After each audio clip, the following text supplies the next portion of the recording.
नमस्कार मित्रांनो, एका वर्षाच्या प्रतीक्षेनंतर खरीप हंगाम 2025 मध्ये बाधित झालेल्या शेतकऱ्यांना अखेर राज्य शासनाच्या माध्यमातून नुकसान भरपाई मंजूर करण्यात आलेली आहे। तर या ठिकाणी पहा, जून ते ऑक्टोबर 2025 या कालावधीत झालेल्या नुकसानीबाबत बाधित शेतकऱ्यांना मदत देण्याबाबत महाराष्ट्र शासन मदत व पुनर्वसन विभागाअंतर्गत दिनांक 25 ऑगस्ट 2026 रोजी हा शासन निर्णय घेण्यात आलेला आहे। या शासन निर्णयामध्ये कोणत्या शेतकऱ्यांना मदत मिळणार आहे, यामध्ये कोणते जिल्हे असणार आहेत ते आपण समजून घेऊयात। शासन निर्णयामध्ये काय सांगण्यात आलेले आहे ते या ठिकाणी पहा।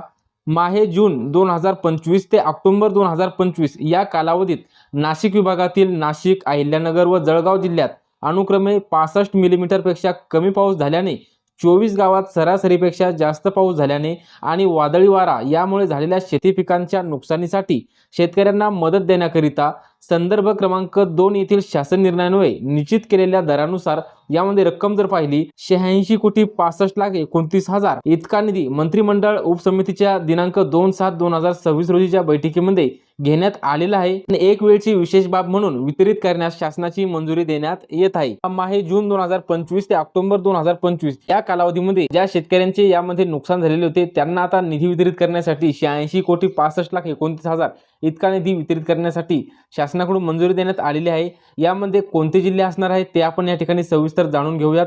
तर यामध्ये पहा, 25/8/2026 सोबतचे हे विवरणपत्र असणार आहे।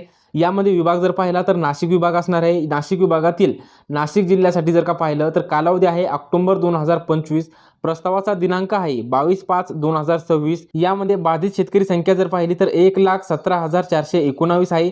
मिळणारा जो काही निधी आहे तो निधी आहे 62,45,87,000 इतका निधी हा नाशिक जिल्ह्यातील या शेतकऱ्यांसाठी वितरित करण्याकरता मंजुरी देण्यात आलेली आहे। त्यानंतर अहिल्यानगर जिल्ह्यासाठी जर का पाहिलं तर कालावधी आहे सप्टेंबर 2025, बाधित शेतकरी संख्या आहे 17,260। मिळणारा जो काही निधी आहे तो निधी आहे 13,09,88,000 इतका निधी हा अहिल्यानगर जिल्ह्यासाठी असणार आहे।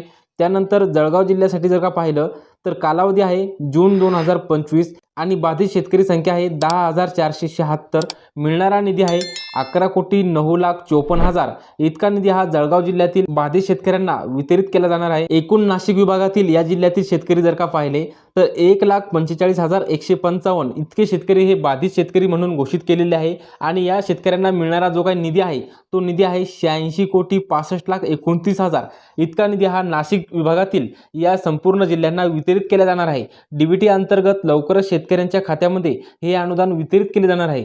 या अनुदानाचे वितरण सुरू झाल्यावर याची सविस्तर अपडेट आपल्या चॅनलवरती देण्यात येईल। त्यासाठी आपल्या ऑनलाईन माहिती या यूट्यूब चॅनलला सबस्क्राईब करून ठेवा। महत्त्वपूर्ण असा हा व्हिडिओ होता। आपल्या जास्तीत जास्त शेतकऱ्यांना हा व्हिडिओ शेअर करा।